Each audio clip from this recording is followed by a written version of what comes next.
The sun dipped low, painting the garden in a golden hue. Laughter and music filled the air. It was my wedding day. I had always imagined this moment, the flowers, the music, the perfect white dress. But I never imagined the one person I couldn't stop thinking about wasn't my groom. It was Fernanda. FeJu, that was what everyone called us back in college. Effie and Ju, inseparable, unstoppable. We studied architecture together, spent countless nights talking about our dreams and heartbreaks. We promised we'd always be there for each other. And Fernanda kept that promise. She flew across the country to be my maid of honor, to smile beside me even when it hurt. I saw her then in a soft lavender dress, her hair tied loosely, a smile that didn't quite reach her eyes. She was talking to a bridesmaid, laughing politely, but I could tell. I always could. Slipping away from the crowd, I walked towards her, my heart thudding with a familiar ache. "You're supposed to be dancing, not hiding," I said softly. Fernanda turned,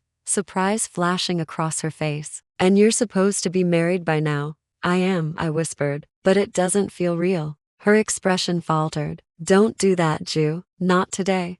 I stepped closer. "I can't help it." The sounds of the celebration faded, replaced by the hum of everything we never dared to say. "Do you remember that night in Lisbon?" I asked suddenly. Her breath caught. "Of course I do.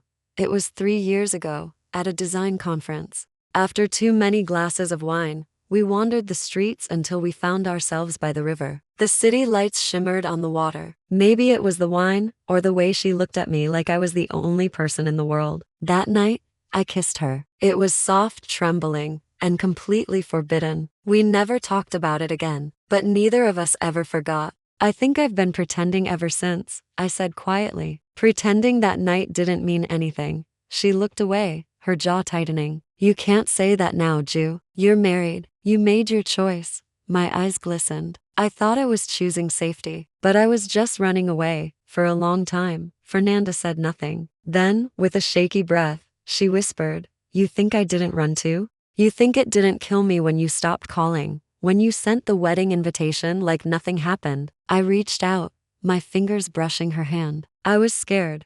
"So was I," she replied, finally looking up. "But I still came." Tears welled in my eyes. "Because you love me." She smiled sadly. "Always."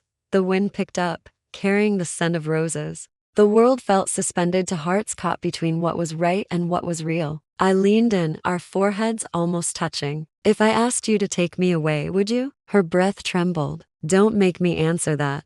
"But I need to know." She closed her eyes. "Yes, but you won't ask. Because you're good. And I'm tired of being the almost." Something inside me broke. I wanted to scream, to run, to choose love. But the sound of my husband calling my name snapped me back. "Ju?" His voice carried across the garden. Fernanda stepped back instantly. "Go," she whispered. "He's waiting." I turned and saw my new husband smiling, waving me over. When I looked back, Fernanda was already walking towards the gate, her lavender dress disappearing into the golden light. Later that night, when the music had faded, I found her note in my purse. "My Ju, you'll always have a piece of my heart, the part that believes in us. Maybe in another life, I'll be the one waiting for you at the altar. Until then, love him the way you wanted to love me, Effie." I pressed the letter to my chest, tears falling silently. Outside, the moon shone over the empty garden, the same place where two souls had said goodbye without ever saying the words. And in that quiet, I finally understood. Some loves don't end. They just live quietly, waiting for the courage that never came. If you were moved by this story, please consider subscribing. It seems that 98% of you watching aren't subscribed, and your support means the world to us. Thank you for being here.